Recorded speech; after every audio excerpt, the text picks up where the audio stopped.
JK உறவுகள் அனைவருக்கும் இனிமையான வணக்கங்கள். இன்றைக்கி இந்த வீடியோவில் நம்ம எதை பற்றி பார்க்க போகிறோம்னா சூப்பரான வீடியோ தாங்க.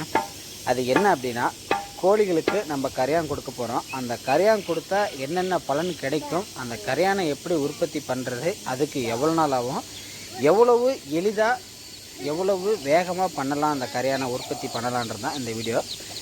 கடைசி வரைக்கும் பாருங்கள். நான் இடையில தான் சில முக்கியமான டிப்ஸ்லாம் சொல்லிகிட்டே இருக்க முடியும். அப்படி சொல்லும் போது நீங்கள் மிஸ் பண்ணிடாதீங்க.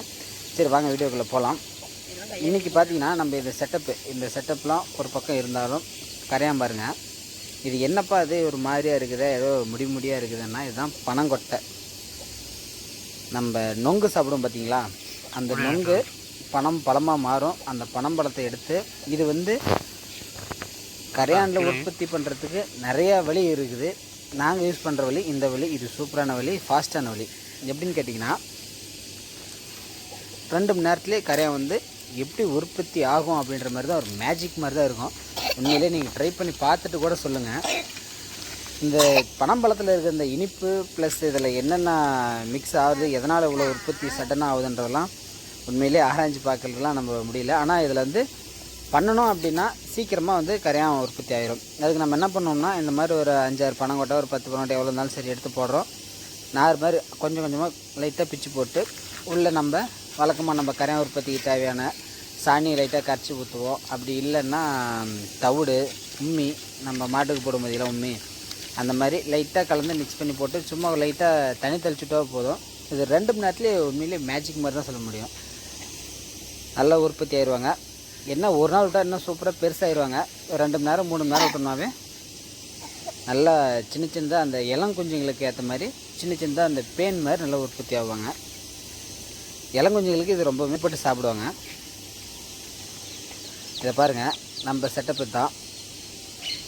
நம்ம செட்டப்புக்கு கோழி உள்ள ஒரு 30 கோழி குஞ்சு, ஒரு கோழி விட்டுருக்குறோம். அதுக்கு இதை நம்ம கொடுக்க போகிறோம். இந்த உணவில் என்ன இருக்குது அப்படின்னு பார்த்தோம்னா, புரோட்டீன் கண்டென்ட் ரொம்பவுமே அதிகமாக இருக்குது. கரையானோடைய பங்கு மிகவுமே எதுக்காக பயன்படுது அப்படின்னா, கோழியோட வளர்ச்சிக்கு ரொம்பவுமே இது உதவுது. ஸோ இதை அடிக்கடி நம்ம உற்பத்தி பண்ணி கொடுத்துட்டு இருந்தோம்னா, நம்ம என்ன தான் நம்ம கடையில் வாங்கி எஸ்கேஎம் தீவனம் இந்த மாதிரி செலவு பண்ணி போடுறதோட செலவே இல்லாமல் நம்ம கோழிங்களை க்ரோத் பண்ணுறதுக்கு இது இயற்கை வளல் கொடுத்த ஒரு மிகப்பெரிய வரப்பிரசாதம் தான் நான் சொல்லுவேன். உண்மையே சொல்ல போனால், இதுக்கும் நீங்கள் கடையில் வாங்கி போடுற இந்த கோழி தீவனத்துக்கும் இதுக்கும் நிறைய வித்தியாசம் இருக்குது. ஒரு வாரம் அதை போட்டு பாருங்கள், ஒரு வாரம் இதை போட்டு பாருங்கள். உங்களுக்கு எவ்வளோ ஒரு டிஃப்ரெண்ட் தெரியுன்றது நல்லாவே தெரியும். என்ன, இது உற்பத்தி பண்ணிகிட்டே இருக்கணும். டெய்லி நைட்டில் பண்ணால், நைட்டில் நம்ம இந்த மாதிரி செட்டப் போட்டு வச்சுட்டு காலையில் எடுத்து போட்டோம்னா சூப்பராக உற்பத்தி ஆகிடும், நிறையா உற்பத்தி ஆகிடும். காலையில் ஃபஸ்ட்டு உணவு இதை கொடுக்கலாம். இந்த பாருங்கள், நம்ம அவ்வளோதான் இப்போ கொடுக்க போகிறோம்.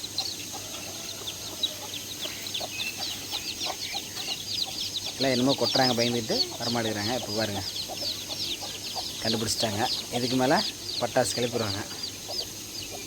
இந்த மாதிரி இளங்குஞ்சுங்களுக்கு நான் இந்த மெத்தடில் ஒரு 3 மணி நேரம் 2 மணி நேரம் 3 மணி நேரம் 4 மணி நேரம் விட்டோம்னாவே இந்த பேன் மாதிரி சின்னதாக லைட்டாக வரும். அது நல்லா சூப்பராக சாப்பிட்றாங்க. இல்லை நான் சாயந்தரம் இந்த மாதிரி செட்டப் பண்ணிவிட்டு காலையில் கொடுக்குறேன்னா இன்னும் சூப்பர். அது இன்னும் நல்லா கொஞ்சம் பெருசாகிடும். நல்லா கரையாக சாப்பிட்றதுக்கு கொஞ்சம் நல்லா வாய்க்கு டக்குன்னு எட்டும் கோழிங்களுக்கு. அவ்வளோதாங்க. நான் சொல்ல வர்றது இல்லை என்னென்னா, செலவு பண்ணி கொடுக்குறதோட செலவு இல்லாமல் இயற்கையாக கொடுத்த ஒரு வரப்பிரசாதத்தை பயன்படுத்திக்கலாம். இது அப்பப்போ நம்ம கோழிங்களுக்கு கொடுத்துட்டு வந்தோம்னா கோழியோட வளர்ச்சியும் அதிகமாக இருக்கும், நோய் எதிர்ப்பு சக்தியும் அதிகமாக இருக்குது. ஸோ இதை மிஸ் பண்ணாமல் எல்லாம் பயன்படுத்துங்க. மேலும் அடுத்த ஒரு நல்ல வீடியோவில் உங்களை சந்திக்கிறேன். நன்றி, வணக்கம்.